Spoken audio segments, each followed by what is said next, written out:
Hi friends, इस video में हम एक इंटरेस्टिंग कंपनी की बात करेंगे जिसका नाम है एसआरएम कॉन्ट्रैक्टर।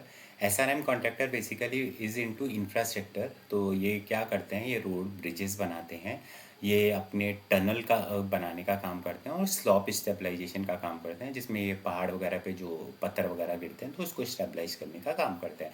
तो ये इनका बेसिक बिजनेस मॉडल है। Now in terms of growth तो company is doing decently well, because अगर इनके पिछले लास्ट 4-5 ईयर्स का CAGR देखेंगे तो revenue is growing by 35%, EBITDA is growing by 51% and PAT is growing by 60%. So this is about the past years.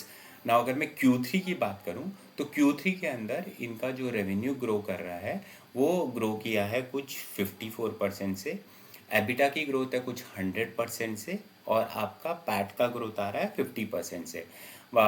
EBITDA का growth abnormal इस वजह से ज़्यादा आ रहा है because what you call EBITDA margin improve हुआ है, but considering it's a infra company we need to be mindful कि कुछ क्वार्टर्स में EBITDA मार्जिन एक्सेप्शनली वेल होगा और किसी में कम होगा, तो we can't take that as a yard stick.